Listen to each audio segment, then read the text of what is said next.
가운데 주님과 교제 잘 나누고 계시죠? 네, 주님과 교제 잘 나누고 계시죠? 오늘 찬양 가운데 주님이 말씀하신 게 뭐죠? 나 주님 앞에 서네. 뭐죠? 가사가 나 주를 경외하며. 이 찬양의 가사처럼 결국에 우리가 해야 될 건 뭐냐면 내가 주님 앞에 서는 거예요. 예전에 박한수 목사님이 그때 호주 와가지고 그렇게 얘기했잖아요. 믿음의 결국은 내가 구원받는 거라고. 그래서 신앙생활의 결론은 구원받는 거라고. 그래서 구원론이 굉장히 중요하다는 걸 말씀하셨는데, 이게 다른 말로 하면 무슨 말이냐면, 조금 더 사랑스럽게 표현하면 믿음의 결국은 구원인데, 구원이 뭐예요? 내가 천국에 올라가서 하나님과 사랑을 나누는, 예배하고 경배해드리는 거. 결국에 우리의 예배의 마지막에 뭐가 돼야 되냐면 주님을 예배하고 경배하는 게 돼야 된다는 거예요. 주님 사랑합니다. 주님 예배합니다. 이걸 하기 위해서 말씀 듣는 거예요. 이걸 하기 위해서 기도 가운데 들어가는 거예요. 이걸 하기 위해서 찬양하는 거예요. 결국에 말씀과 찬양과 기도가 우리를 어디로 이끄느냐, 난 신앙인이다가 아니라 예수님을 사랑하는 자로 만드는 거예요. 그래서 바울이 뭐라고 말했죠? 내가 사역자다라고 자기를 표현하지 않아요. 자기를 뭐라고 표현하냐면 나는 그리스도의 중매자다. 왜? 나는 여기 있는 사람들 신앙인으로 만드는 게 아니라 그리스도의 신부로 만드는 게 목적이니까. 바울의 목적은 그거였어요. 교회 세우는 게 목적이 아니었어요. 그냥 신앙인 만들고 지식 있는 종교인 만드는 거 아니었어요. 종교인은 그 당시에 넘쳐났어요. 바리새인 보세요. 엄청난 종교인이잖아요. 서기관들 보세요. 엄청난 지식인이잖아요. 근데 그런 걸 원했으면 바울이 또 나올 필요가 없어. 근데 바울은 왜 나왔느냐? 그리스도는 종교가 아니구나. 내가 믿는 하나님은 지식이 아니구나. 하나님과 사랑을 나누기 위해서 하나님 나를 만들었구나. 이걸 바울이 깨달아 버린 거예요. 그래서 어떻게 합니까? 지식을 전하는 자가 아니라 예수님께로 인도하는 자가 되는 거예요. 그래서 우리가 예배 드리고 오늘 말씀 듣고 우리가 오늘 좀 개의한 것들을 좀 많이 볼 건데 이런 걸 보면서 우리가 악의 세력들이 얼마나 악한지도 알아야지만 결국의 결론은 뭐냐? 다음 주에 그 결론을 말할 건데 십자가예요. 십자가. 편하게 앉으셔도 돼요. 기대고. 십자가 속으로 들어가서 주님의 사랑을 경험하는 거. 이게 우리가 그 악의 무리가 이렇게 왕성하게 활동하는 이 시기 가운데 살아남을 수 있는 방법이에요. 그래서 우리가 오늘도 같이 예배 드리고 이렇게 다음 주에는 설교 십자가에 대해 설교하지만 그때까지 우리가 가는 게 아니라 내 삶 속에서 시작을 해야 되는 거예요. 나 주님 앞에 서네. 주를 경외하면서 우리가 느껴졌죠. 내가 주님 앞에 서야지. 그리고 실제로 주님 앞에 서신 분들 계시죠. 그 임재 느끼고 그 경험한 거 계속 리마인드 시켜야 되는 거예요. 계속 내가 예배 때만 주님 앞에 서야지가 아니라 날마다. 왜? 바울이 성경을 적은 목적이 그거라니까. 바울이 신약의 3분의 1을 적었잖아요. 3분의 1을. 다른 이유 없어.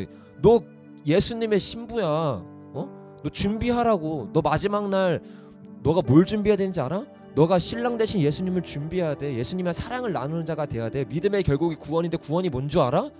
천국에 올라서 예수님과 사랑 나누는 거. 사랑 나누는 거. 근데 더 놀라운 말을 하죠. 천국은 여기 있다 저기 있다 아니고 어디 있다고요? 내 마음에 있다. 그래서 이 사랑은 여기서도 나눌 수 있어요. 내가 깨어나기만 하면. 내가 예수님과 사랑 나누기 위해서 있는 존재지. 여러분 이걸 깨달으시기 바랍니다. 이 목적과 이 중심이 내 마음 가운데 반석이 바로 박혀 있어야 오늘 말씀을 듣고 시험 안 받을 수 있어요. 오늘 말씀을 듣고 시험 안 받을 수 있어요. 그래서 여러분이 항상 어떤 말씀을 듣든지 여러분의 기본 베이스에는 이 마음이 있어야 돼. 내가 그리스도의 신부지. 나중에 이거에 대해서 진짜 제대로 한번 나눌 거예요. 내가 어떤 사람인지. 그리스인조차도 자신의 정체성을 몰라서 막 엄청 힘들어요. 세상의 소리 가운데. 근데 내가 그리스도 안에서 누군지 알면 세상 가운데 흔들리지 않는 진짜 정체성을 찾게 돼요. 그래서 그건 나중에 나누고 오늘 나눌 거에 대해서 같이 나눌 건데 오늘은 좀 보는 게 많아요. 오늘은 마지막 신호라는 제목으로 여러분과 같이 말씀 나눌 건데 말씀 나누기 전에 제가 짧게 기도하고 같이 말씀 나누겠습니다. 주님 감사합니다. 주님 오늘 우리가 이 마지막 시대에 우리가 어떻게 살아가야 하고 이 시기가 얼마나 마지막 시기인지를 실제적으로 우리가 볼 수 있는 시간들을 가지고 경각심 있는 신앙으로 나아가기를 원합니다. 근데 주님, 우리가 오늘 볼 것 중에서 안 좋은 그림들이 많습니다. 주님, 이 그림들이 우리의 영으로 들어가는 것이 아니라 주님, 영으로 주님 차단하여 주시고 보혈로 덮어 주시고 주님, 이것이 주님 우리가 실제를 깨닫고 세상이 얼마나 악한지를 깨닫고 복음으로 더 들어가는 계기가 되게 하여 주시옵소서. 그렇게 일하실 주님을 기대합니다. 예수님의 이름으로 기도드렸습니다. 아멘. 여러분 계속 기도하면서 들으세요. 오늘 좀 안 좋은 그림들이 되게 많이 나와요. 그래서 여러분의 눈을 지키면서 하면 좋을 것 같아요. 네. 하버드의 유명한 사회학자 칼 짐머만이라는 사람이 있어요. 이 사람이 1947년에 가정과 문명이라는 책을 썼습니다. 그는 이 여러 문명과 제국의 멸망을 연구하던 중에 한 나라의 끝이 올 때 그 나라 안에서 일어나는 일들을 연구한 사람이에요. 그래서 이 책을 쓰면서 한 나라가 멸망할 때 나타나는 8가지 패턴을 조사해서 이 사람이 연구를 했습니다. 그래서 이 8가지 패턴이 그 나라에 임하면 이 나라는 정말 망하기 직전의 나라구나를 알 수 있는 거예요. 근데 제가 이 책을 보면서 깜짝 놀랐던 것은 오늘날의 대한민국 그리고 오늘날의 많은 세계의 나라들이 이러한 형상들이 지금 일어나고 있다는 것이. 그래서 우리가 짧게 이 8가지 한번 지금 살펴보기를 원합니다. 첫 번째가 뭐냐면 결혼의 붕괴와 이혼 상승, 그리고 결혼의 정통적 의미가 상실된다는 거예요. 나라가 망하기 전에 8가지 형상이 일어나는데 그중에 2가지가 이거라는 겁니다. 제가 실제적으로 우리나라에서만 일어난 거를 제가 기준으로 했어요. 우리나라에서 실제로 일어나고 있던 것을 뉴스로 제가 캡처해서 보낸 것입니다. 이렇게 올린 거예요.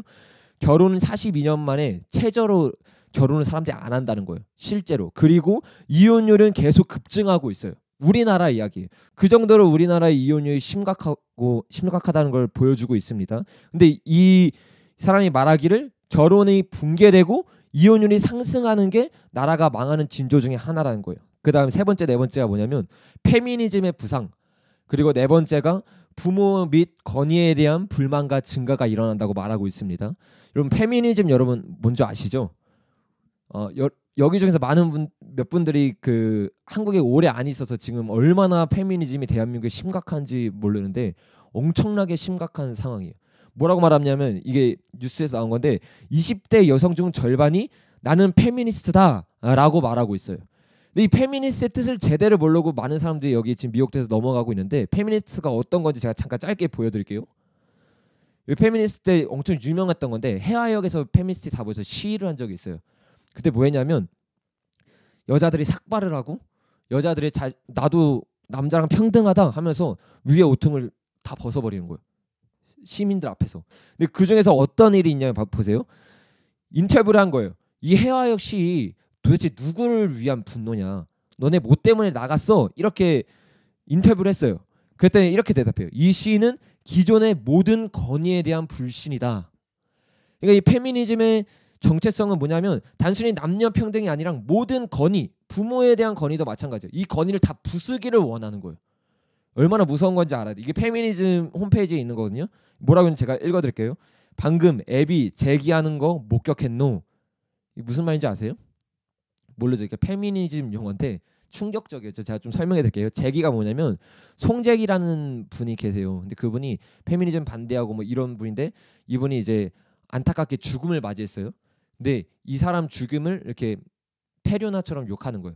그러니까 죽음을 대신해서 제기라는 표현을 쓰는 거예요. 근데 그러니까 이 말을 표현하면 지금 우리 아빠가 죽는 것을 목격했다. 이거 실제로 있었던 이야기고 실제로 캡처한 거예요. 이렇게 하고 뭐라고 쓰냐면 중앙자실에서 기계로 연명하다가 방금 제기했다. 이기야. 아빠가 죽었다는 거예요.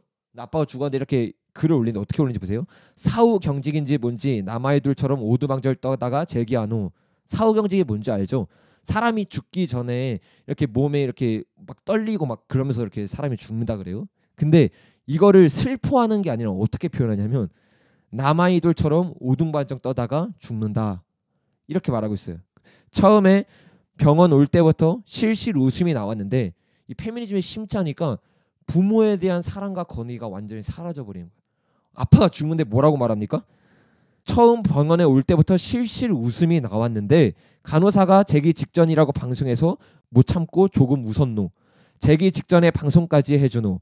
울개비 울 아빠를 말하는 거예요. 울개비 간종이노. 간종이라는 거 자기 아빠가. 좀 충격적이지만 제가 좀 계속 읽겠습니다. 여러분 알아야 되기 때문에.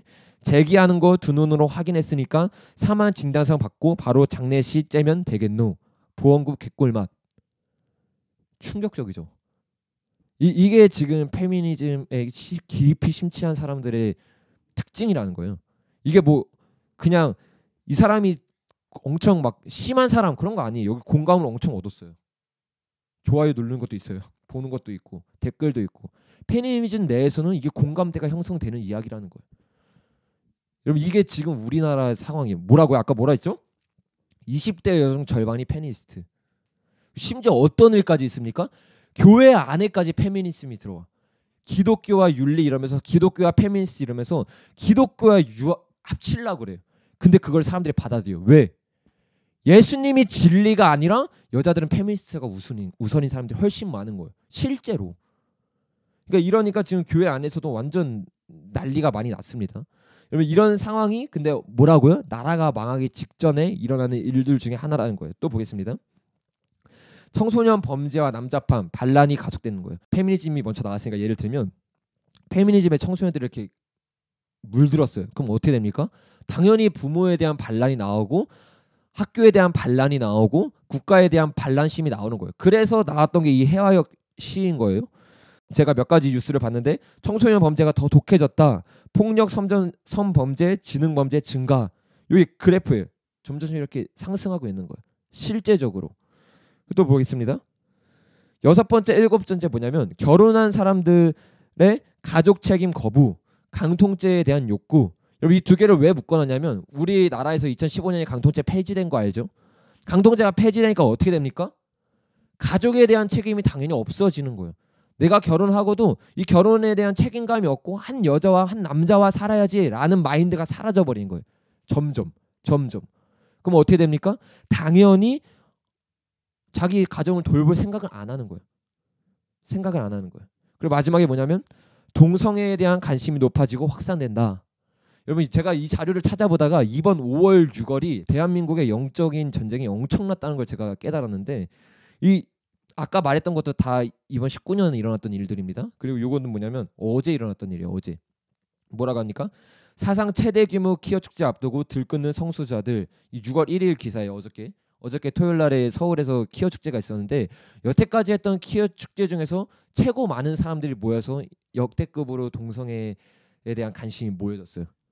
이게 지금 우리나라에서 일어나고 있는 일이라는 거예요. 여러분 충격적이지 않습니까? 한 나라의 마지막에 일어나고 있는 일들이 지금 우리나라에 그대로 일어나고 있는 거예요. 이건 어떤 신학자나 어떤 사람들이 영감을 받아서 쓴 게 아니라 하버드에 있는 사람들이 실제적으로 여태까지 한 문명이 망할 때 어떻게 망하는지를 연구한 결과를 말하고 있는 겁니다. 그러니까 이거는 신앙적으로만 뿐만 아니라 학술적으로도 인정이 되어 있다는 사실이라는 거예요. 또 하버드의 또 다른 사회학자인 피티림 소르킨이라는 사람이 있는데 그 사람이 이렇게 말했어요. 여러 대륙에서 수천 년 걸친 문화 연구를 분석한 결과 이 사람도 수천 년에 걸친 문화를 연구했대요. 근데 그 결과가 뭐냐? 사회 붕괴를 가져온 정치혁명은 정치혁명으로 사회를 무너뜨렸는데 그 정치혁명에는 결혼과 가족의 가치를 떨어뜨리는 성혁명이 선행된다는 사실을 발견했다. 여러분 나라가 망하는데 그 망하는 가운데 정치혁명이 일어난대요. 근데 그 정치혁명의 핵심은 뭐냐? 결혼과 가족의 가치를 떨어뜨리는 성혁명이 일어난다는 거예요. 우리가 방금 봤던 그 8가지가 다 거기에 포함되어 있는 거예요. 이게 나라가 망하기 전에 일어나는 일들이에요. 여러분 왜 사회가 붕괴되기 전에 나라가 망하기 전에 모든 정치혁명이 결혼과 가족의 가치관을 떨어뜨리는 일로 시작이 될까요? 그 이유는 공산주의의 시초를 보면 우리가 알 수 있습니다. 여러분 공산주의가 뭔지 아시죠? 공산주의의 시초가 누구예요? 마르크스라는 사람이에요. 마르크스가 어떤 얘기를 하냐면 유럽에서 전쟁이 일어나면 각국의 노동자들이 합심해 혁명을 일으킬 것이다 라고 예언을 했습니다. 왜냐하면 이 사람은 공산주의 사상을 가지고 있었기 때문에 나라의 전쟁이라면 나라끼리 부딪히는 게 아니라 계급끼리 싸울 거라고 생각하는 거예요. 높은 계급이 아래 계급을 착취하고 억압하고 있으니까 만약에 전쟁이 일어나면 노동자들이 일어나서 윗사람들을 칠 거다. 그래서 하나의 나라가 될 거다. 이렇게 예언을 했어요. 근데 이 예언을 보기 좋게 틀렸습니다. 1914년에 1차 세계대전이 일어났는데 마르크스의 예언처럼 노동자들의 단결에서 싸운 게 아니라 나라들끼리 싸웠어요. 그리고 또 한 가지 예로 1917년에 러시아에서 공산주의 혁명이 일어났어요. 근데 이 혁명은 노동자들이 주인공이 돼서 한 혁명이 아니라 여기 보면 뭐라고 나오니까 지식인, 변호사, 정문인들이 혁명가가 되어서 일어났어요. 그러니까 마르크스의 예언이 보기 좋게 틀린 것이 된 것입니다. 그래서 많은 사람들이 여기서 낙심을 해야 되는데 공산주의자들을 낙심하지 않고 연구하기 시작했어요. 왜 마르크스주의가 틀렸을까? 마르크스주의가 왜 나라를 점령하지 못했을까? 이런 의문이 들잖아요. 그래서 그걸 연구했어요. 연구했는데 시간 관계에서 다 말할 수는 없고 핵심 중요한 부분들만 제가 말해드릴게요. 잘 보세요.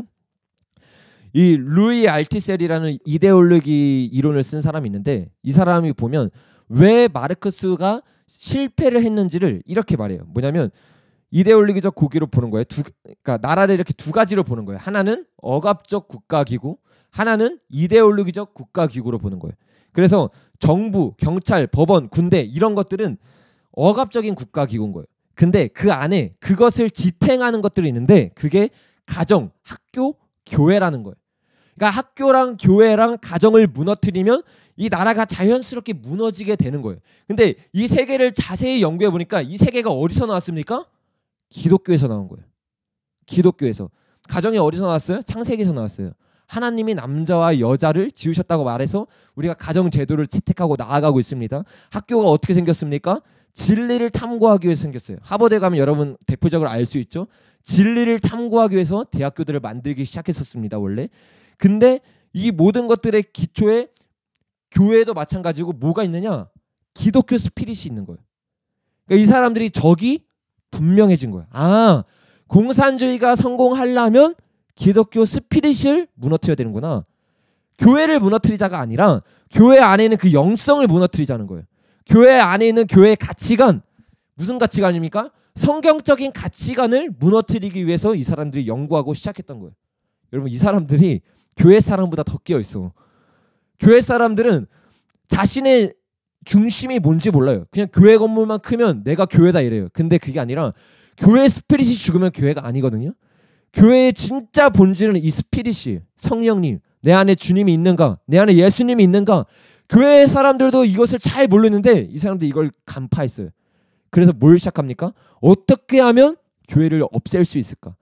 그래서 공산주의와 적은 친구가 될 수 없어요. 공산주의와 적? 공산주의와 교회는 친구가 될 수 없어요. 왜? 공산주의는 이미 교회를 적으로 생각하고 있으니까. 이거 그냥 쪼무레기 학자 아닙니다. 공산주의에서 최고의 학자예요. 최고의 학자.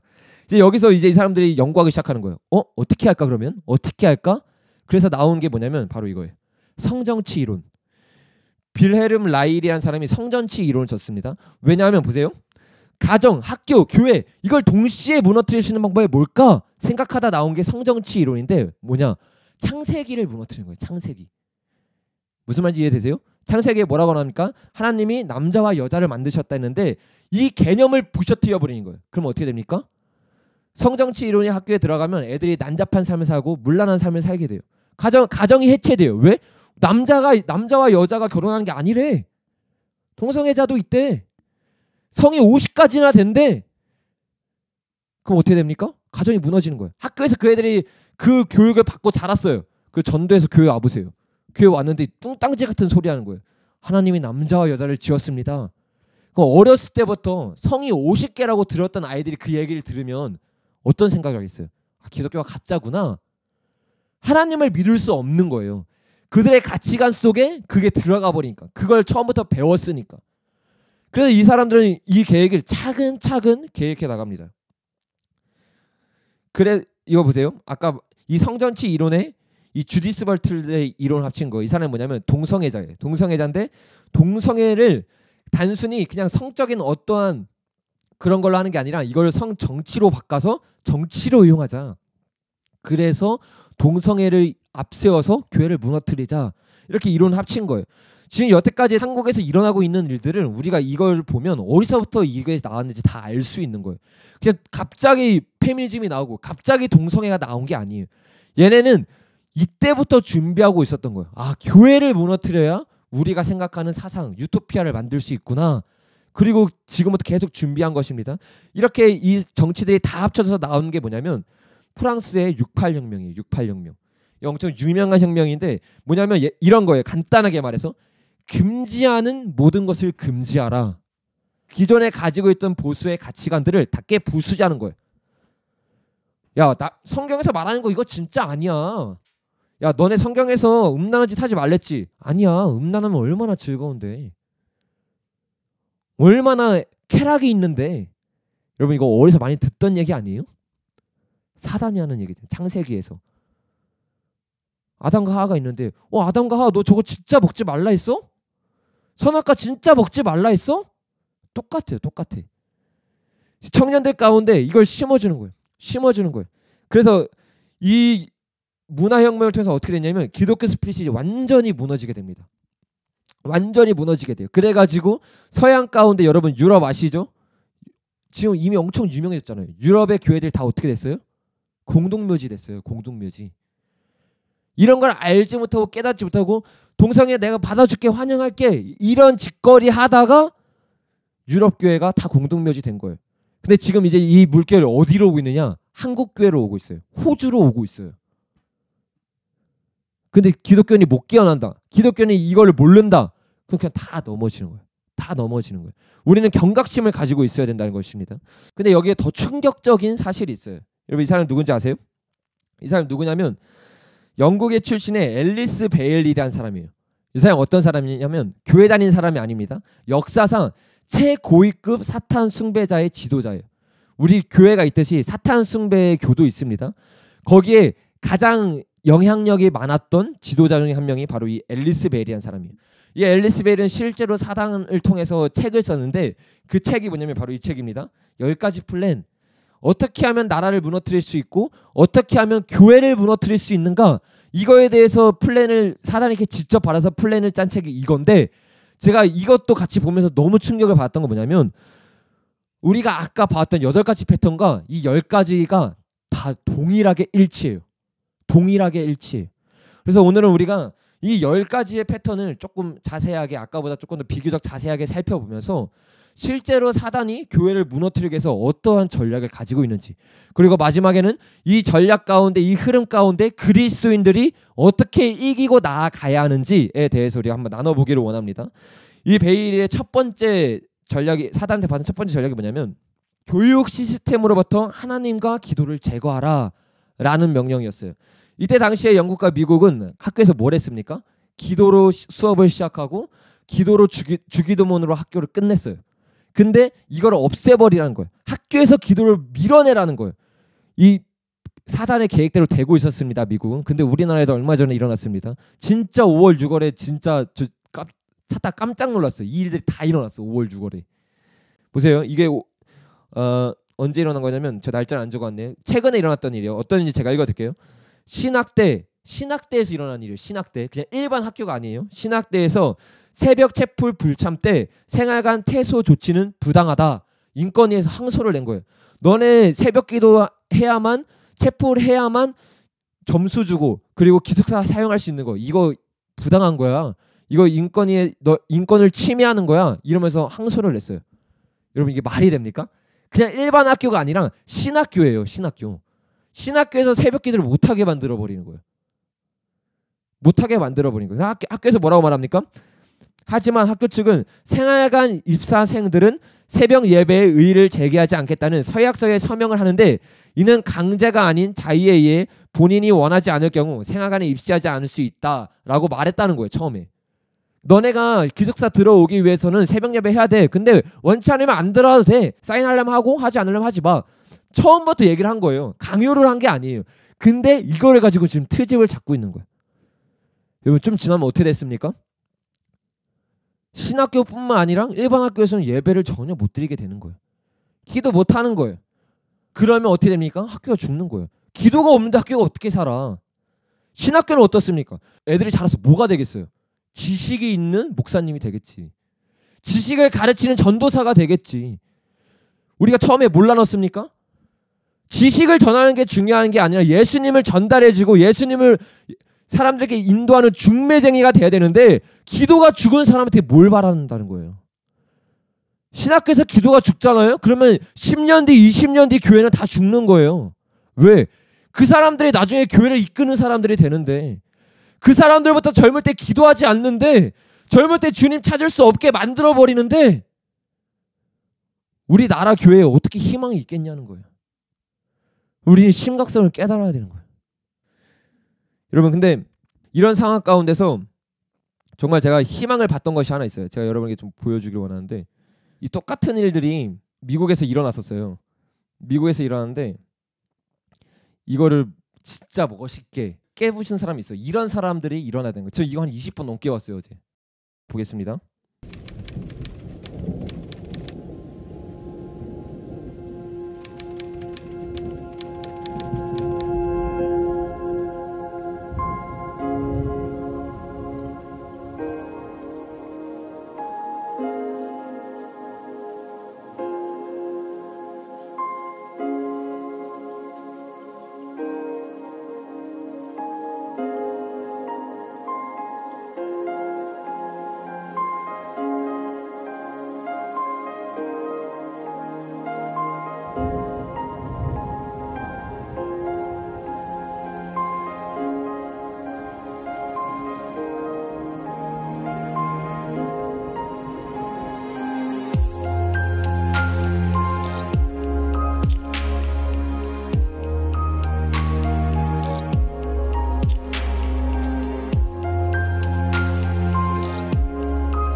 He has a vision too, and I'm eagerly anticipating what he will do with that for his future.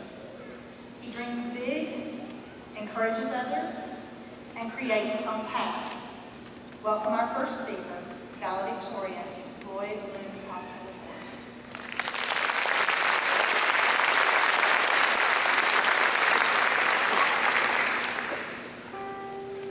As I stand here before you, members of the school board, faculty, staff, family, friends, and fellow graduates, I first wanted to say that I turned in my speech to Miss Gwen, which she somehow seemed to approve. So obviously I didn't do my job well enough, so we're going to staff use a different one here. They have helped carve and mold us into the young adults that we are today. I'm so thankful that both my parents led me to the Lord at a young age.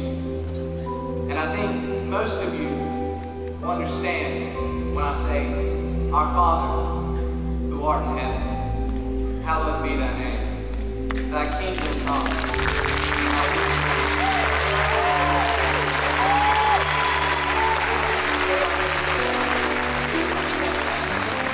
As we forgive those who trespass against us, lead us not into temptation, but deliver us from evil. For thine is the kingdom, the power, and the glory, forever and ever. Amen.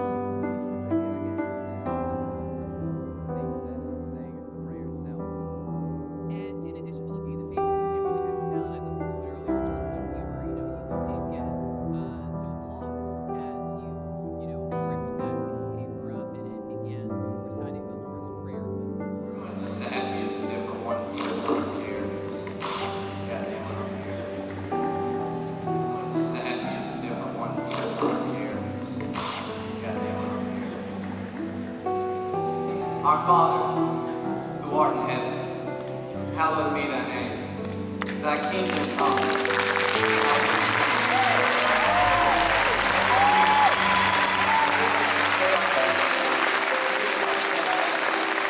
As we forgive those who trespass against us, lead us not into temptation, but deliver us from evil. For thine is the kingdom, the power, and the glory, forever and ever. Amen.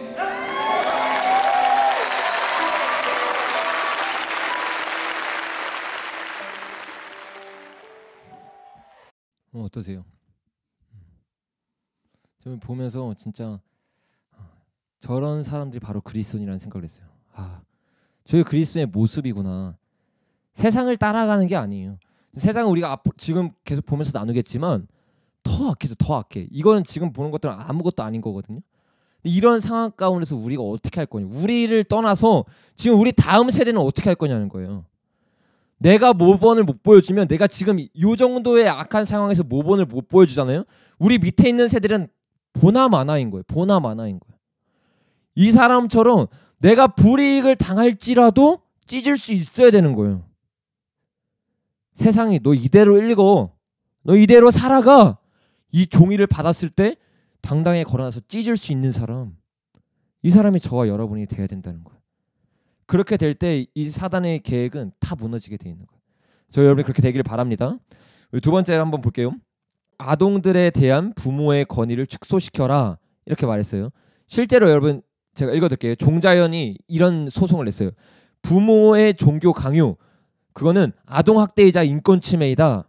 그리고 자녀 체벌법을 금지하나 민법 59년의 개정 추진, 이것도 지금 그저께 일어나니 5월에 일어났더니 5월에. 실제로 무슨 말이냐면 학교에서 체벌 금지하는 거 학생 인권 조례로 인해서 없어졌죠. 근데 그게 아니라 이제는 부모님이 자기 자녀를 때리는 것을 못하게 하는 법을 만드는 거예요. 실제로 지금 법이 넘어갔어요. 59년 만에. 넘어간다고 생각해보세요. 어떻게 됩니까? 집에서도 아이를 케어 못하는 거예요. 집에서 아이 때려보면 아이가 엄마 고발하는 거예요. 엄마 고발하는 거예요. 실제로. 그래서 보세요. 이게 학생 인권조례에서 학교에서 이미 체벌이 삭제됐습니다. 그래서 최근에 이거에 대해서 이렇게 어떤 교수님이 나와서 얘기를 했는데 거기 보면 이런 말이 있어요. 제가 시간이 없기 때문에 이 부분만 읽어드릴게요. 현재 학생 인권조례는 학생과 교사뿐 아니라 학부모에까지 적용되는 차별금지법이다. 그리고 인권조례의 학생 범위는 유치원까지라고 했다. 여러분 지금 이 상황이 학교에서만 끝나는 게 아니라 부모의 권위까지도 위태위태한 상황까지 가고 있다는 거예요. 조금만 더 지나면 실제로 학교에서뿐만 아니라 집에서도 부모님이 자기 자녀가 잘못했을 때 때릴 수 없는 상황이 오는 거예요. 심각하죠. 심각하죠. 세 번째로 한번 보겠습니다. 기독교적 가정 구조를 파괴하라. 지금 우리가 뭘 나누고 있습니까? 사단이 앨리스 베일에게 말한 10가지 전략을 말하고 있는 거예요. 이게 아까 보았던 그 장면이죠. 기독교적 가정 구조를 파괴하기 위해서 성정치 이론을 사용한다고 우리가 말했죠. 근데 그게 어떻게 되는지 여기 실제적으로 말해요. 사단이 이렇게 말해요. 성문란을 조장하라. 그리고 두 번째로 광고, TV, 신문, 잡지, 영화, 산업을 통해서 성적인 쾌락이 인생 최고의 즐거움이라고 선전하라. 기독교적 가정을 무너뜨리기 하는 반대가 뭐냐면 바로 미디어라는 거예요. 미디어를 통해서 사람들의 마음 가운데 너가 생각하는 그 성적인 금기가 아니야. 성경이 잘못 가르쳐준 거야. 교회가 잘못 가르쳐준 거야. 너 원해? 그럼 바람 펴. 너 원해? 그럼 너가 원하는 거 다 해. 이거를 드라마나 모든 미디어를 통해서 넣어주는 거예요. 언제부터? 어린아이서부터. 거짓말 같죠? 거짓말 같죠? 한번 볼까요? 여러분 이게 뭐예요? 라이언킹 포스터죠. 애들이 라이언킹 좋아할까요? 안 좋아할까요? 좋아하죠. 여기 뭐가 있습니까? 근데 우리가 저번 주에 나눌 때 서브리미널에 대해서 배웠죠. 서브리미널이 우리의 무의식 중에 들어오는, 그게 우리의 마음속에 들어온다고 했습니다. 그걸 공산주의들이 이용하고 있는 걸 우리가 지금 보고 있는 거예요. 여기 보면 그냥 포스터인 것 같아요. 근데 여기 뭐가 숨겨져 있냐면 여자의 나체 사진이 숨어 있어요. 이게 한 개면 말을 안 해요. 우연이겠지. 뒤로 갈수록 여러분 좀 심각한 사진들이 많이 나옵니다. 눈을 지키세요. 이게 라이온킹 장면에 나오는 건데, 영화 장면에 이 사자가 딱 앉을 때 먼지가 이렇게 쫙 써져요. 근데 이 먼지의 내용을 자세히 보면 이렇게 적혀 있어요. 섹스. 라이온킹만 지금 예를 든 거예요. 이 미키마우스 포스터. 미키마우스 맞나? 맞죠. 미키마우스 포스터. 근데 여기 남자의 성기를 이렇게 숨겨놨어요. 이거는 지금 기독교인이 아니라 그냥 사람들까지도 인정하고 이걸 보고 있는 거예요. 그래서 논란이 엄청 많이 됐습니다. 디즈니 좋아하는 사람 디즈니 인어공주에도 이렇게 다 숨겨놨어요. 영상 한번 볼게요. 영상을. 소리는 제가 껐어요. 이 알라딘 장면인데 알라딘이 이제 적을 피해서 도망쳐요. 어디로 도망치는지 보세요. 도망쳤어. 여기 어디냐면 사창가예요. 이거 애들이 보는 영화예요. 영화. 사창가로 도망칩니다. 또 볼게요. 백설공주. 백설공주를 보여주는데 이 사람 눈을 보세요. 이거 굳이 표현하지 않아도 되는 거를 표현하는 거예요. 왜? 우리 무의식적에 들어가는 거 다 아니까. 다 아니까. 슈렉의 약물 공장이 나와요. 근데 이 약물 공장의 이 약물의 이름을 제대로 보면 뭐냐면 비아그라. 비아그라.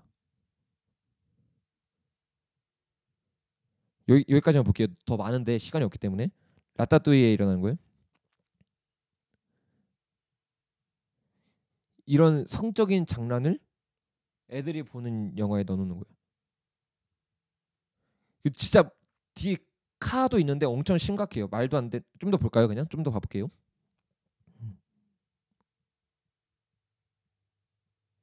이거 말할 때 이런 섬세한 눈동자까지도 다 넣어놓은 거예요. 무의식 중에. 이 카에서 나오는 거예요. 전간판에 적혀있던 게 여자를 부르라는 그런 말이고, 이 레몬 파티라는 게 미국에서는 엄청나게 성적으로 문란한 파티를 가르친다고 말해요. 이런 거 이렇게 넣어놓는 거예요. 넣어놓는 거예요. 그만 볼게요. 너 좀 심각하니까. 여러분 이게 지금 19금이 아니에요. 19금이 아니야. 뭡니까? 디즈니 애들이 보는 거예요. 자, 아까 말했잖아요. 얘네는 어린애에서부터 공격한다고. 어린애에서부터 다 아는 거예요. 다. 왜? 이게 얘네가 모르지만 무의식에 이게 쌓여 있는 게 아닌 거예요. 아는 거예요. 이게 쌓여서 교회 가가지고 설교를 들으면 말이 안 되는 것처럼 들리는 거예요. 들리는 거예요. 이 사람들이 이거를 이제 점점 구체화해서 어떻게 하는지 보세요. 좀 갈수록 여러분 심각해집니다. 이제는 아예 대놓고 말해. 대놓고. 이거 제가 여태까지 말했던 걸 한마디로 줄이면 정치적 올바름이라고 하는 거거든요. PC. 뭐냐면 나라 전체가 옳다고 말하면 그게 옳은 게 돼버리는 거야. 무슨 말인지 알죠? 이거를 미디어에서 이용하는 걸 대놓고 말하고 있습니다. 한번 보겠습니다. 제가 데드풀2에서 개그만큼이나 인상 깊었던 것은 정치적 올바름을 대하는 태도입니다. 요즘 헐리우드 영화판에서 정치적 올바름은 가장 중요한 이슈입니다. 가장 중요한 이슈. 다양한 인종이 기회를 얻는 형평성을 미디어가 선도해야 한다는 거죠. 아주 중요한 말 했어요. 누가 선도해요? 미디어가 선도한다고. 그걸 헐리우드가 알고 이 미디어를 100분 활용하고 있는 거예요. 활용하고 있는 거예요. 우리만 몰라. 우리만.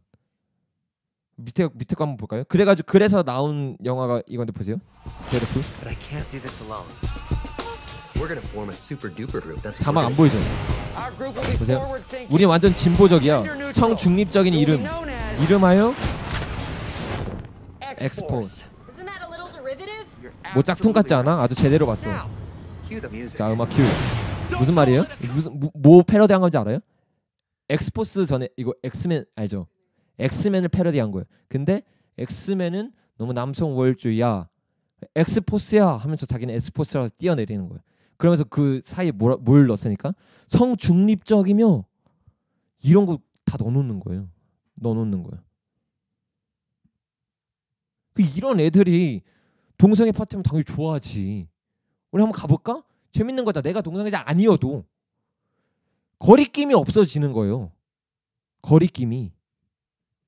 이거 미국에서 드라마인데 지금 시즌 2 해가지고 신스 A 시즌 2 하고 있더라고요. 이건 A 첫 번째 나왔을 텐데 어떤 내용인지 이거를 이제 청소년들이나 보겠죠. 애들이 어렸을 때 뭘 보고 자라는지 한번 보세요. 어떤 드라마에 취해 있는지. 오늘 소개해드릴 작품은 그냥 독특한 미드라고 생각하고 봤다가는 파격적인 설정에 컬처 쇼크 단단히 걸리는 배두나와 이경영, 여기 차인표와 마요미까지 출연하는 신기하고 이상한 미드 센스8입니다.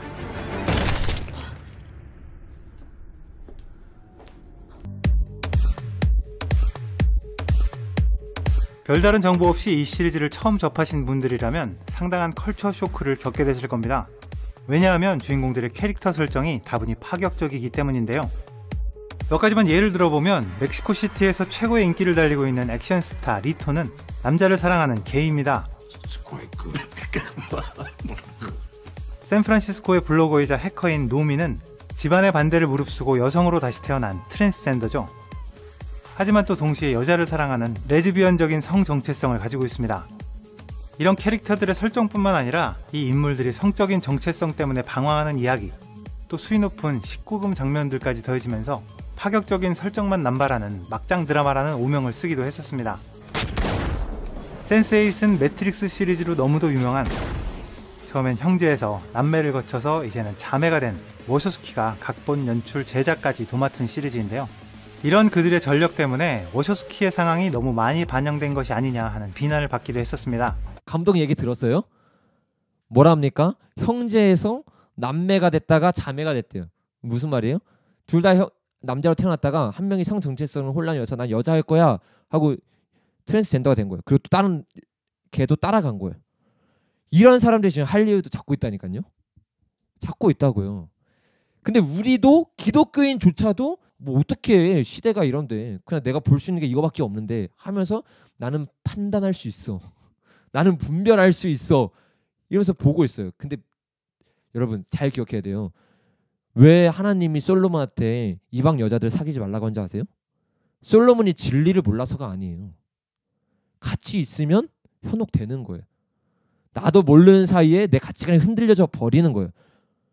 내가 이 사람보다 좀 난데 이 사람들이 기준이 돼버리는 거예요. 그래서 솔로몬 망했잖아요. 우리 솔로몬의 예를 반드시 알아야 돼요. 왜 이스라엘 백성들에게 이방 사람들과 결혼하지 말라고 했는지.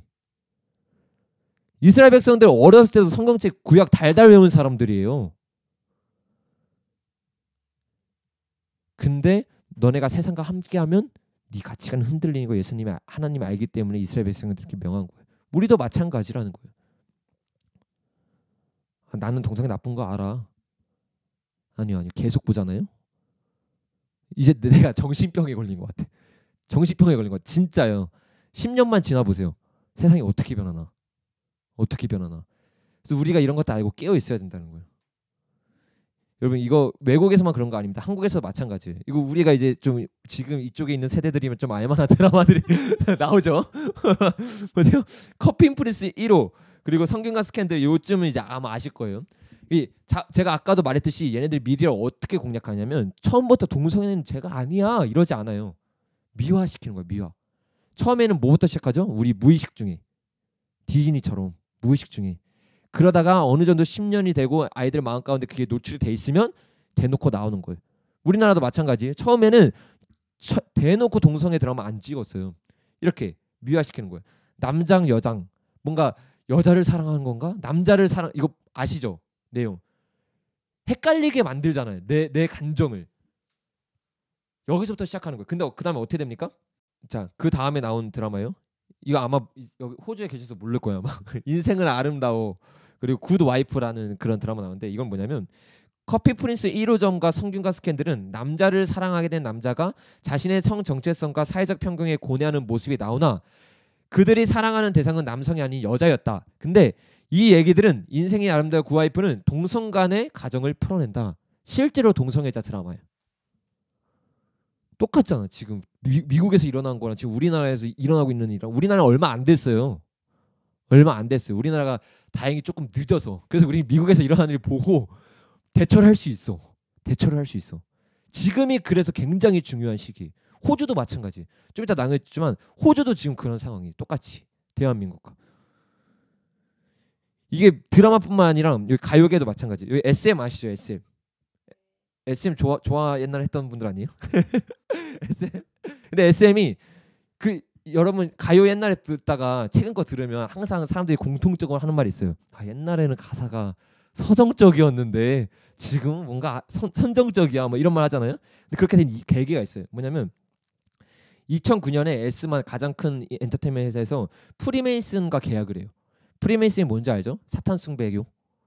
실제로 있습니다. 실제로 사진도 있고 이거 인터넷 기사에서 따온 거예요. 실제 그 2009년에 계약하자마자 어떤 일이 있으니까 2010년에 바로 앨범 냈는데 앨범 이름이 소녀시대 런 데빌 런. 그 다음에 7년에 냈는데 샤이닝의 루시퍼. 이게 우연 같으세요? 우연 같으세요? 제 이것 말고 그 백워드 매스킹이라고 있어요. 근데 그거는 이제 말할 필요가 없어. 이 시대에는. 왜? 이제 대놓고 하니까. 백워드 매스킹 그래서 제가 좀 보여주려다가 이제 시대는 너무 뒤처진 거다. 이제는 뭐 대놓고 하는데 그 백워드 매스킹이 뭐가 필요하냐 알려줄 필요가. 그래서 안 가져왔어요. 보세요. 요거는 비교적 최근이에요. EXID가 나온 건데 이거 좀 중고등부에다 이거 보여주려다 안 보여줬거든요. 너무 선정적이어서. 근데 한번 보세요. 충격을 받아야 돼. 이게 지금 우리나라 문화의 실태구나. 우리가 보고 있는 거 실태구나. 이 사람들이 지금 표현하고 있는 게 하나같이 뭘 표현하고 있는지 한번 보세요. 제가 소리는 뺐습니다. 가사는. 남자의 성기를 계속 표현하고 있어요. 보세요. 한 뮤비에 나오는 거. 한 뮤비. 남자와 여자를 표현하고 있는 거라 그래요. 남자 여자예요. 퀸이랑 퀸. 또 하나 볼게요. 밑에 똑같은 거예요. 여기 이게 뭐냐면 그 남자와 여자가 성행위하는 장면을 이렇게 표현한 거예요. 처음에 그 자세를 보여주고 하고 이거 지금 15세예요. 15세. 짧아서 좀 충격이 돼 멍 때리게 되죠. 뭐냐 이게? 이게 뭐냐? 이거 뭐지? 그 뭐라 하죠? 뮤뱅이라나요? 거기 1위 했던 애들이에요. 근데 이거 보고 사회적으로 엄청나게 논란이 있어요. 이게 우리가 임난 귀신이 끼어서 이렇게 보이는 거냐? 아니면 진짜로 이런 거냐? 이 뮤비 감독한테 인터뷰를 했어요. 이 감독이 뭐라고 말하는지 안 보이죠? 제가 읽어드릴게요. 성애의 묘사 논란 때문에 인터뷰를 했는데 이렇게 말해요. 지난 3일 해당 뮤직비디오 감독인 김세희 감독은 자신의 인스타그램에 의혹은 무슨 의도적으로 노린 거 맞아? 라고 글을 제기했습니다. 제가 지금 얼렁뚱땅한 얘기를 가져와서 하는 게 아니라 실제로 감독이 그렇게 의도했다고 자기 인스타에 올렸어요. 그리고 이거를 15세 관람가로 우리 중고등부 애들이 보고 있다고요. 여러분 아시잖아요. 학교 점심시간에 애들 노래 틀잖아요. 이런 노래 틀리고 있다고. 이런 노래. 가사는 너무 성정적이어서 제가 뺐어요. 그러니까 지금 우리도 우린데 우리가 지금 우리 다음 세대를 생각하면 말이 안 나오는 지경이라는 거예요. 다음 세대를 할 필요도 없이 5년 10년 아래만 하더라도 이런 거 듣고 자란 애들이라니까요. 레이디 가가 여기 선두 주자잖아요. 이 음악계에서 자기가 이 선두 주자가 어떻게 노래를 풀어내고 우리가 영예 찬양하듯이 얘네들 노래 풀어내는 거예요. 누구를 통해서 노래를 풀어낼까요? 당연한 거죠. 근데 직접 말해. 감사하게도 직접 말해. 인터뷰에서 이렇게 말해요. 독특한 퍼포먼스로 유명한 그는 자신의 예술적 행위에 대해서 달빛과 섹스, 포르노 등에서 영감을 얻는다고 밝혔다. 얘가 영화의 그 감을 어디서 받냐면 포르노, 섹스, 달빛 이런 걸 통해서 자신의 노래에 영감을 받는다는 거예요. 포르노 뒤에 누가 있겠습니까? 누가 있겠어요? 얘는 더 정확하게 말해요. 유명 가수 래퍼인데 자식과 귀신과 하룻밤을 보냈대요. 이 똑같은 말을 한 게 한 우리나라 가수가 있어요. 제가 가져오진 않았는데 똑같은 말을 하는 가수가 있어요. 우리가 이런 거 듣는 거예요. 우리가. 그리고 여러분 잘 아시겠지만 백워드 매스킹의 가사를 뒤 돌려보면 사단을 찬양하는 노래 그런 노래 나와요. 그거 한번 보여줄까요? 어떻게 만드는지? 항상 여기 어플을 다운받고 다니는데 보세요. 만들고 되게 쉬워요. 이게 백워드라는 거거든요. 어플이에요. 자 들어가서 내가 만들고 싶은 단어를 반대로 말하면 돼요. 반대로. 그래서 나무를 예를 들어볼게요. 나무를 반대로 말하면 뭐예요? 무나가 아니라 우부터 시작해야 돼. 우 받침부터. 그러면 우만이 돼요. 우만. 한번 해볼게요. 레코드. 우만. 저 발음이 안 좋아서 잘지 모르겠는데 들어보세요. 백워드 해볼게요. 되게 간단해요. 의외로 너무 간단해요. 근데 영적이 생기니까 넣어놓는 거야. 왜? 이거 실제로 이렇게 넣어놓으면 음반 더 잘 팔려요. 음반 더 잘 팔려. 무의식에 들어가니까. 그래서 영혼을 팔아버리는 거야. 그냥 영혼을 팔아버리는 거야. 가수들이. 좀 이제 좀 심각성이 느껴지겠어요. 영적인 세계는 실상입니다. 그냥 우리가 그냥 성경 보는 거 이거 그냥 종교 놀이하는 게 아니에요. 실제로 영적인 싸움인 거예요. 내 삶 속에서 이런 거 다 노출되잖아요. 그러니까 나는 삶에서 그냥 일주일 동안 내가 원한 대로 살고 교회 오는 게 아니라 전쟁터에 나가서 싸우다가 오는 거예요. 싸우다가 오는 거예요. 근데 아무런 경각심이 없어. 우리는 경각심이 없어. 여러분 우리가 정신을 차려야 합니다. 정신을 차려야 돼요. 여러분 그리고 네 번째랑 다섯 번째 이렇게 말하는데 미디어를 활용해 반기독적 가치를 성전하고 인간의 사고방식을 바꿔라. 여기 포함되죠. 다섯 번째도 예술의 품격을 떨어뜨려라. 여기에 포함되죠. 그래서 우리가 다 넘어갑니다. 얼마 안 남았어요. 여섯 번째로 뭐라고 말하냐면 여덟 번째까지만 나눌 겁니다. 힘을 내세요. 여섯 번째 이렇게 말해요. 프리 섹스 사회를 만들어라. 낙태를 합법화하고 용이하게 하라. 여러분 지금까지 이런 봤던 미디어를 본 애들이 프리 섹스 좋아하겠습니까? 안 좋아하겠습니까? 좋아하는 거야. 좋아할 수밖에 없는 거야. 아, 일부일처제가 아니구나. 일부일처제가 아니구나. 내가 원하는 대로 사랑할 수 있구나. 이렇게 되는 거예요. 그런데 그걸 그게 좀 마음 편하게 하려면 어떻게 해야 되지? 낙태가 허용이 돼야 돼. 그럼 내가 편한 대로 사랑 나눌 수 있으니까. 근데 우리나라에서 어떻게 됐습니까? 낙태헌법 불합치. 현재 66년 만에 처음으로 이게 넘어갔어요. 올해 있었던 이야기예요. 올해. 뭐 5대5도 아니야. 보세요. 반대 찬성. 완전 압도적으로 해버렸어요. 근데 제가 이 가사를 이거를 하다가 미국은 지금 엄청 싸우고 있거든요. 트럼프가 바른 말을 하면서 낙태 안 된다고. 그러면서 미국에 있던 한 부부가 자기 아이가 유산이 됐어요. 유산이 됐는데 20주가 안 된 아이예요. 이 사람들이 하는 말이 뭐냐면 20주가 안 된 아기는 생명체가 아니다. 이딴 헛소리라고 있는 거예요. 무슨 그럼 우리가 생명체가 아닌 데서 우리 생명이 나온 거예요? 말도 안 되는 그냥 욕이 나오려는데 막 그런 말도 안 되는 소리를 해대는데 실제로 12주밖에 안 된 아이의 사진이 있어요. 이게 어제 나온 기사인데 제가 봤어요. 자기 크리스천 부부예요. 근데 이제 어쩔 수 없이 아이가 죽어서 하는데 이거를 보여주고 싶어서 끌어낸 게 아니라 자기 배를 갈라서 자유분만으로 이 애를 끄집어냈어요. 근데 20주도 안 되는데 손과 발 다 있어요. 손과 발이 다 있어요. 이 애의 사진을 자신의 SNS에 올린 거예요. 그러면서 말하는 거예요. 얘는 생명이다. 생명이다. 자기가 조금 더 자유롭게 사랑을 나누고 싶어서 얘네 죽이는 거예요. 책임지기 싫어서.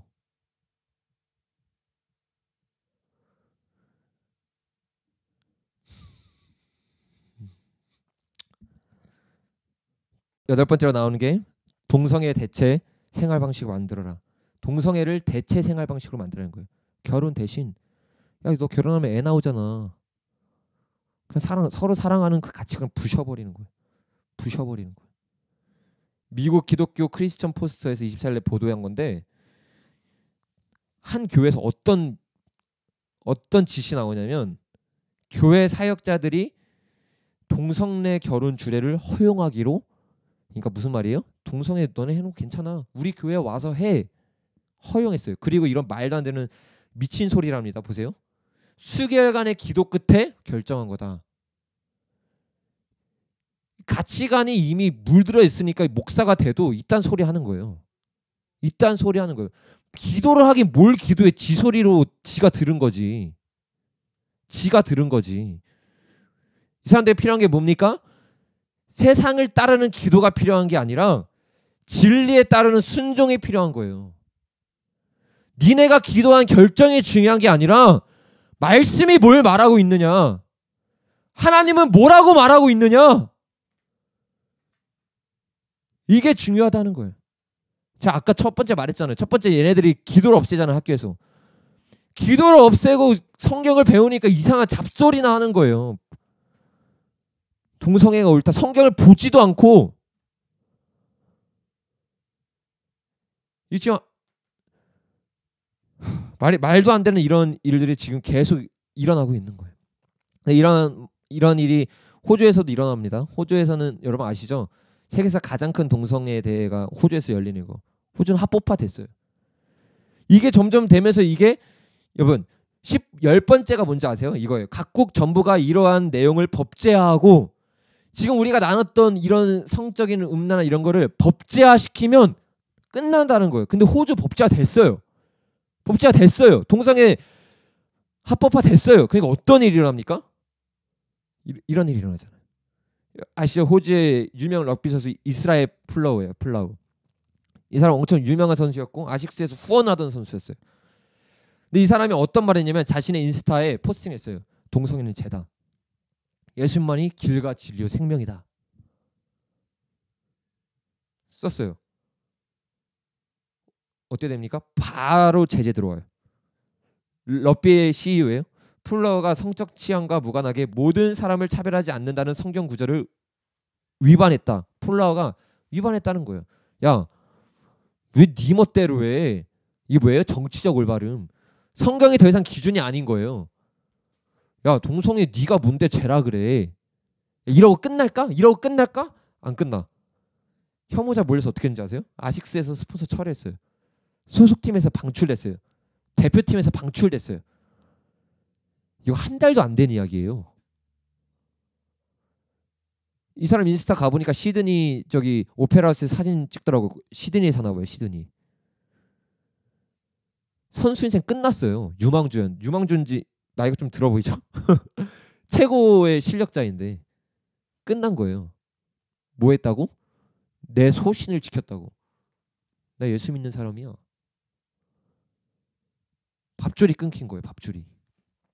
실제로 이런 시기가 우리에게 다가오고 있어요. 다가오고 있어요. 그러니까 9번째는 간단하게만 나오겠습니다. 9번째는 종교통합운동이에요. WCC. 이거는 제가 나중에 좀 자세히 다루기 때문에 지금 오늘 여기서 뺐습니다. 엄청 심각한 문제인 거죠. 예수님만이 길과 진리요 생명이라고 말하면 편협한 걸로 느끼게 만드는 거예요. 다른 종교에도 구원이 있어. 여러분 지금까지 우리가 여기까지 다 나눠봤습니다. 여기까지 다 나눠봤어요. 결론을 맺을 거예요. 심각하죠. 심각하죠. 지금 우리가 다니는 교회가 진짜이니까 이런 공격을 받는 거예요. 공격을 받는 거예요. 근데 우리가 이런 상황 가운데서 이 마지막 시대를 살아가는 우리가 점점 앞으로 더 심해질 텐데 이런 공격이 어쩌면 플라우처럼 내 생명을 걸어야 할 수도 있는데 도대체 이런 상황 가운데서 그러면 그리스도는 어떻게 해야 되는가?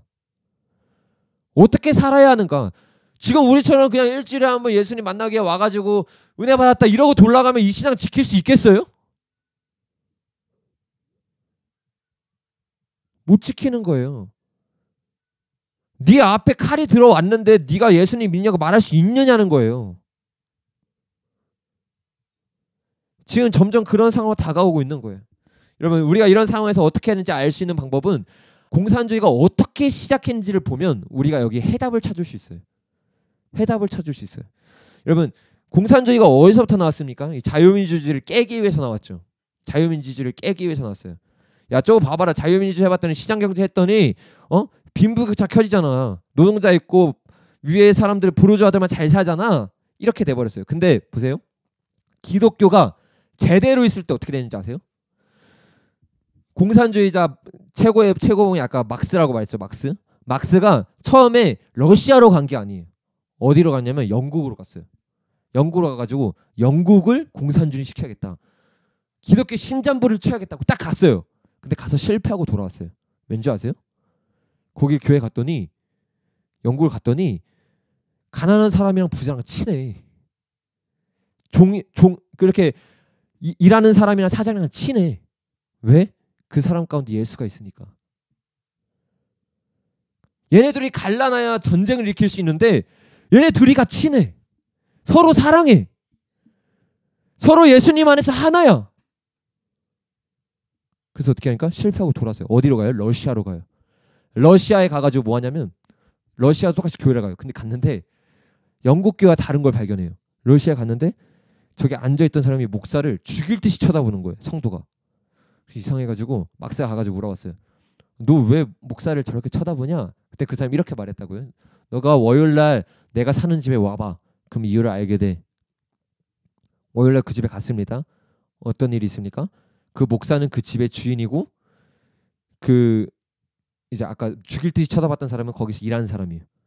근데 설교할 때 말했던 건 하나도 지키지 않고 완전 갑행세라는 거예요. 갑행세라는 거예요.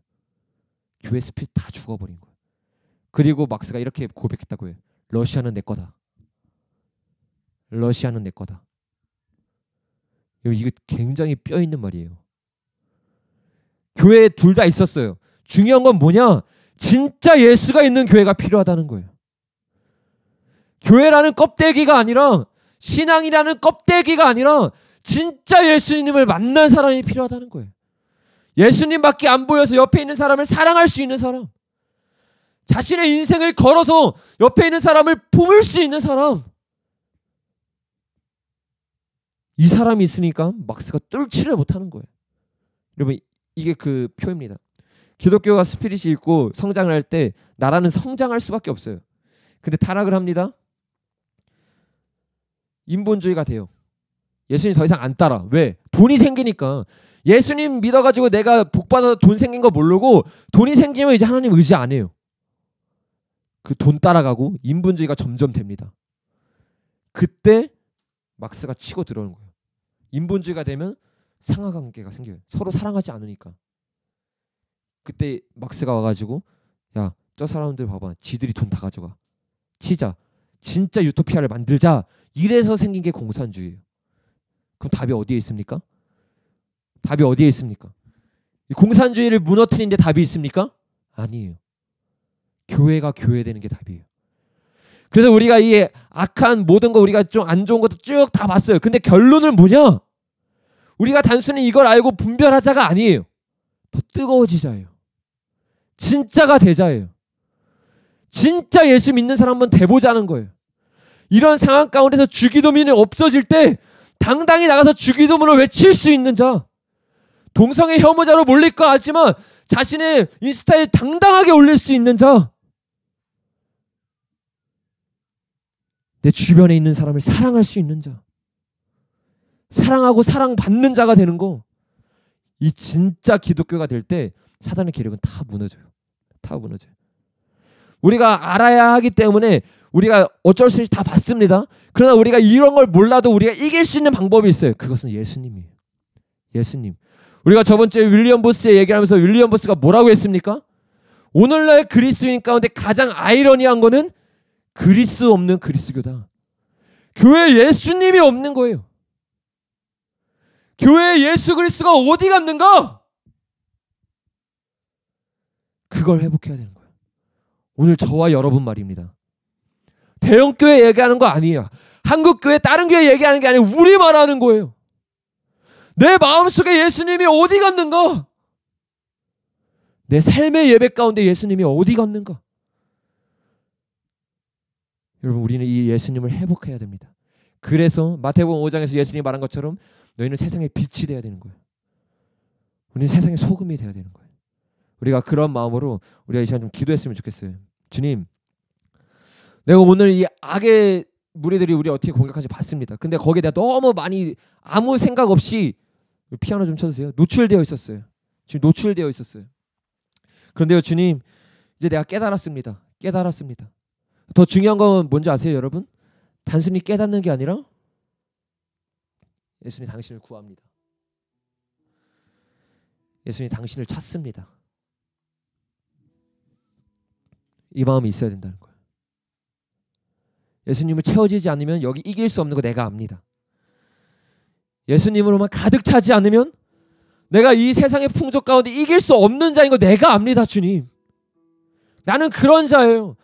나는 이제 그게 너무 즐거워요. 이미 내 가치관이 돼버린 것 같아요. 주님, 도대체 이런 상황 가운데서 내가 어떻게 해야 됩니까? 여러분, 근데요, 의외로 답은 간단해요. 의외로 답은 간단해요. 뭡니까? 내가 예배 시간에 예수님 맛보는 거예요. 그 세상의 계획보다 내게 훨씬 달콤한 주님의 임재를 맛보는 거예요. 주님의 영광을 맛보는 거예요. 아, 내가 세상의 가치관 속에 내 마음이 파묻혀 있었는데 예배를 통해서 깨닫게 되는 거예요. 예배를 통해서 소망이 생기는 거예요. 희망이 생기는 거예요. 아, 주님이면 되겠다. 아, 예수님이면 되겠다. 예수님이면 내가 죽을 수 있겠다. 예수님이면 내가 그들처럼 당당히 나아갈 수 있겠다. 이 마음이 생기는 거예요. 그래서 우리가 이 시간에 다른 기도 제목 다 내려놓고 이 한 가지를 놓고 좀 기도했으면 좋겠어요. 주님, 이 악한 세대 가운데 내가 빛이 되고 싶습니다. 그래, 내 힘으로 빛이 될 수 없습니다. 내 능력으로 빛이 될 수 없습니다. 주님, 오늘 주의 영광을 보여주십시오. 우리 이런 마음으로 같이 주여 한번 외치고 주님 앞에 간절히 구하며 주님을 구하며 나아가겠습니다. 기도하겠습니다.